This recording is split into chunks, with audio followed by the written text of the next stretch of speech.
చూస్తే ఆపరేషన్ కగార్ పై Congress senior leader జానారెడ్డితో చర్చించామని అన్నారు ముఖ్యమంత్రి రేవంత్ రెడ్డి.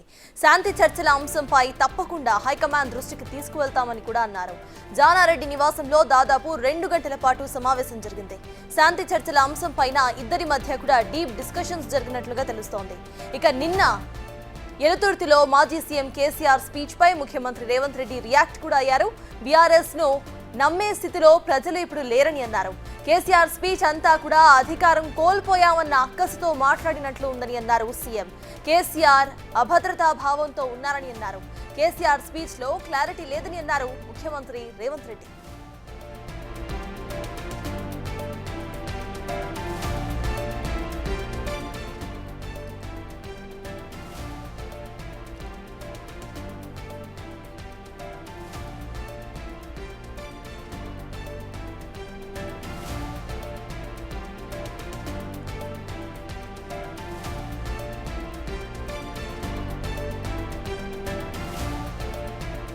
సో ఆపరేషన్ కగార్ పై కాంగ్రెస్ సీనియర్ లీడర్ జానారెడ్డితో చర్చించామని అన్నారు సీఎం రేవంత్ రెడ్డి. అలానే కేసీఆర్ చేసిన స్పీచ్ కు సంబంధించి కూడా కొన్ని కమెంట్స్ చేశారు. దీనికి సంబంధించిన అప్డేట్స్ మా ప్రతినిధి సాగర్ అందిస్తారు.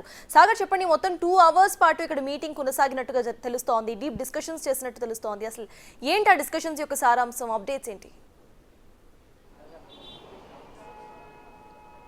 ఎస్తర్తాజ్ 2 గంటల పాటు సుదీర్ఘంగా ఆపరేషన్ కగార్ నిన్న శాంతి చర్చల కమిటీ సీఎం రేవంత్ రెడ్డికి ఒక వినతి పత్రం ఇచ్చిన నేపథ్యంలో సీఎం రేవంత్ రెడ్డి సుదీర్ఘంగా జానారెడ్డి నివాసంలో ఈ అంశంపైన చర్చించారు. పూర్తిగా ఈ అంశం పార్టీ ఏ నిర్ణయం తీసుకుంటే దానికి కట్టుబడి ఉండాలి. ఈ అంశం శాంతి చర్చల అంశం పూర్తిగా కాంగ్రెస్ సీనియర్ లీడర్స్ అయినటువంటి జానారెడ్డి కేకేనే చూస్తారంటూ కూడా ఆయన చెప్పారు. పీస్ కమిటీ ఇచ్చినటువంటి వినతి పత్రాన్ని ఈ అంశాన్ని కూడా కాంగ్రెస్ అగ్రనాయకత్వం దృష్టి కూడా తీసుకెళ్తామని చెప్పారు.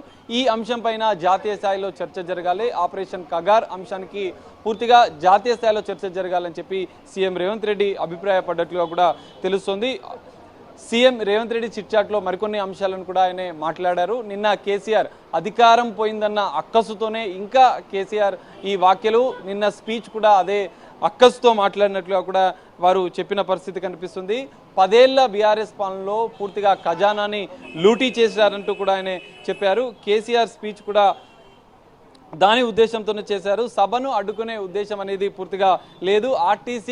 ఆర్టీసీ బస్సులను నిన్న సభకు తరలించిన నేపథ్యంలో ఆర్టీసీకి ఆదాయం కూడా వచ్చింది, మాకు అలాంటి ఉద్దేశం లేదు అని కూడా చెప్పిన పరిస్థితి కనిపిస్తుంది. కేటీఆర్, హరీష్ రావులు పిల్లగాళ్లతోని కేసీఆర్ నిన్న సభ వేదికపై నుంచి పోల్చిన నేపథ్యంలో మరి ఆ పిల్లల్ని అసెంబ్లీకి ఎందుకు పంపించారంటూ సీఎం రేవంత్ రెడ్డి ప్రశ్నించిన పరిస్థితి కూడా కనిపిస్తుంది. కేసీఆర్ స్పీచ్లో అసలు పసలేదు. 10 ఏళ్లుగా విధ్వంసం చేసినటువంటి బీఆర్ఎస్ పాలనలో విధ్వంసం చేసిన తెలంగాణను కొంత సెట్ చేయడానికే మాకు 1 ఇయర్ పట్టింది అన్న అంశాన్ని కూడా ఆయన పేర్కొన్న పరిస్థితి కనిపిస్తుంది. దీంతో పాటుగా ఇందిరాగాంధీ దేశంలో ఉన్నటువంటి ఒక యోధురాలుగా కూడా ఆయన అభివర్ణించారు. ఎందుకంటే ఈ మధ్య కాలంలో తాజాగా ఇటు భారత్-పాక్ సరిహద్దులో జరుగుతున్నటువంటి ఉద్రిక్తత పరిస్థితుల నేపథ్యంలో ఇందిరా లాంటి ప్రధాని ఉండాలి. ఎందుకంటే గతంలో యుద్ధాలు జరిగినటువంటి సందర్భంలో ఆమె తీసుకున్న నిర్ణయాలను కూడా ఆయన ఎందుకంటే ఓడించామని చెప్పి దాయాది దేశాలు స్వయంగా ఒప్పుకున్న పరిస్థితులను కూడా ఇందిరాగాంధీ గతంలో ఆమె పాలనలో తీసుకొచ్చిన అంశాన్ని కూడా పేర్కొన్న పరిస్థితి. తాజాగా పాకిస్తాన్ బార్డర్లో జరుగుతున్నటువంటి ఉద్రిక్తతల నేపథ్యంలో అలాంటి నాయకురాలు దేశానికి అవసరమన్న అభిప్రాయాన్ని కూడా వారు వ్యక్తం చేసిన పరిస్థితి కనిపిస్తుంది. ఓవరాల్గా ఈ 3 అంశాలపైన కూడా సీఎం రేవంత్ రెడ్డి శాంతి చర్చల అంశంతో పాటుగా నిన్న బీఆర్ఎస్ సభలో సీఎం కేసీఆర్ పూర్తిగా అధికారం కోల్పోయిన అక్కసుతో కాంగ్రెస్ పైన కొన్ని విమర్శలు చేశారు. వ్యక్తిగతమైనటువంటి అంశాల్లో కూడా ఆయన మాట్లాడిన పరిస్థితి. కాంగ్రెస్ ప్రభుత్వం తీసుకున్నటువంటి నిర్ణయాలు ఇంకా వేగంగా ముందుకు వెళ్తాం, అభివృద్ధి పదంలో తెలంగాణని నడిపించేందుకు ఇంకా మరింత వేగంగా దూసుకువెళ్తామని చెప్పారు.